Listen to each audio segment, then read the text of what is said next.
While I have the tires off my car, I thought I'd just do a little video about wheel alignments and sort of what they do and what the terms mean and why it might matter for your car. So you may have heard the terms caster, camber, toe, and that refers to three primary measurements on a car as it refers to the way that the wheel is aligned to the car. There's several more like toe out on terms and scrub radius and thrust angle, but those are secondary concerns and most shops don't do a whole lot with that, and a lot of them don't even understand those things, and as a customer you probably won't come into contact with them.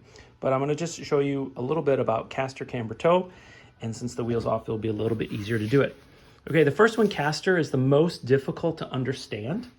So I'm gonna do a quick drawing and then I'll try and show you on the tire itself. Okay, first the drawing.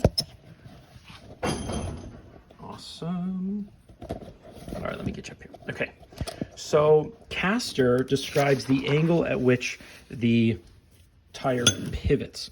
And I'm gonna give you an example from a motorcycle. So you probably have seen a chopper motorcycle where it's something like this. Okay, I know it's a bad drawing. And you'll notice that the front fork is at this way out in front of the bike. It's this huge angle. Then, I know it's a bad picture, I'm sorry. Then you have a crotch rocket. And a crotch rocket normally has a front fork that almost goes straight up like that to the handlebars. And then you got the seat and all of that. Okay, so caster describes this angle, the angle at which the tires pivot compared to perfectly vertical. Okay, and basically what happens is the more it's like this, the more the tire wants to stay straight. And that's nice for a chopper because you can let your hand off the wheel or off the handlebars and the vehicle will track straight. If it were straight up and down, then the wheel would not want to stay straight and it could turn on you all of a sudden.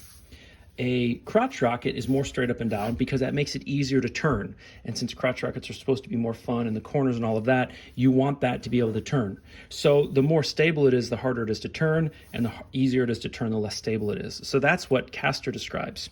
And on a tire for your car, let me see if I can film this in a helpful way. When you turn your steering wheel, this thing does not pivot perfectly 90 like this, because right now it's resting on the ground. It actually pivots off of an angle. And you can notice this if you turn your steering wheel all the way to the left, and then go look at your tire and notice how funny it's sitting. It won't be sitting straight up and down. It'll be sitting at an angle. And that's because of caster. Now, some vehicles you can adjust the caster, other vehicles you can't. And believe it or not, you can't actually measure caster directly. You have to measure it indirectly by turning the wheel all the way to the left and taking a camber measurement, and then all the way to the right and taking a camber measurement, and then you calculate for caster. Okay, next one is camber. So camber describes how the wheel sits in this direction. Okay, so you may have seen these cars that people like to modify where the tires sit out like this and the wheel is almost facing up. That would be extremely negative camber. Negative camber is kind of good for cornering, like on NASCAR where they're always making a permanent left turn. They have the camber set up so that as the vehicle begins to squat, the tire gets better traction.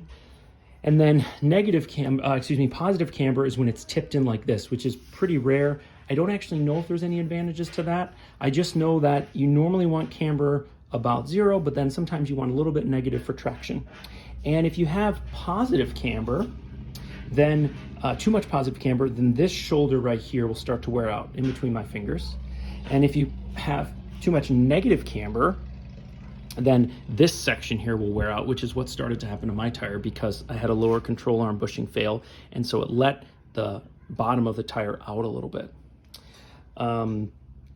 And one thing I didn't mention about caster, if your caster is off, it won't really wear out your tires, but it'll affect the vehicle's tracking. Basically, if the vehicle wants to wander or if the vehicle's happy to stay straight on the freeway. Okay, the last one that is described, and this is in some ways maybe the most important, is what's called toe. So you can toe in or you can toe out, and it's just like your feet. You can put your feet kind of close together or spread them apart like that. So if your steering wheel is perfectly straight and your tire is perfectly straight forward, then that would be zero toe.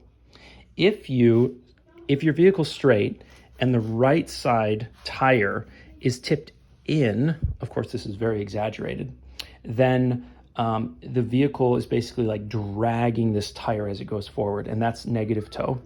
And then positive toe is when it's tipped out like that. Every vehicle has its own specifications for how much toe in and toe out. If you're too toed in, then you'll rub this shoulder. And if you're too toed out, you'll rub this shoulder, kind of like camber. And incorrect toe can shred a set of tires really, really fast. And it's the easiest one to adjust. All cars have adjustable toe. Not all cars have adjustable camber and caster from the factory, although there are aftermarket kits to adjust that. And toe will also really mess up your steering. And one of the reasons it messes up your steering is because when you make a left-hand turn, your driver's side tire actually toes in more than the passenger side. That's called toe out on turns. It actually, basically, if you imagine two runners are running around a track, this guy on the inner part has to make a steeper, smaller radius curve if they're going to stay together. And so when you go to make a left-hand turn, you want your left tire to tilt in more than your right one. And so if you get your toe wrong, it's going to feel real squirrely as you turn and drive. Your vehicle might not go straight down the road. It might pull to one side. So it's a very important thing. And what I would tell you is that you should have a wheel alignment done whenever you get new tires, because most front-end alignments cost $40 to $80. Most sets of tires cost $400 to $800. So you're spending about 10% of the value of your new set of tires to help protect them. And wearing out a set of tires prematurely is a major bummer, not just because they're expensive, but because you throw away 90% of a good tire because 10% of it essentially went bad. You also need to do a front wheel alignment if you like hit a curb on icy roads or something like that in Michigan and your steering wheel is no longer showing straight center, or if you replace components like struts or ball joints, or lower control arms or knuckles, basically anything in the steering, you normally need to do a front wheel alignment as well. And it kind of sucks because sometimes you only need a tie rod, it only costs $20 and then the alignment's 60. But it's not about the tie rod, it's about the tires that you're protecting. So yeah, I hope that was helpful to someone so that they understand what some of those values mean on the alignment sheet. Last thing I'll say to you, I have been through college courses on suspension and steering and alignment. I've done many alignments myself. I know many professionals in the industry, and I sat right next to a wonderful chassis engineer for almost a decade at Volkswagen. And one thing is true, but not always known, and here's what it is.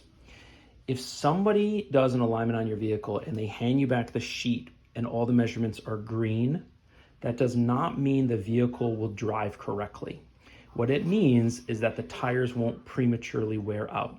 The green gets you good tires, but green values might still be adjusted in a way where the vehicle pulls to the right on the freeway because the road is crowned to keep water off the center of the road, or the vehicle might drift a little bit even if you're not on the freeway, or the vehicle might not want to stay straight, and well, that's also a type of drift, I suppose.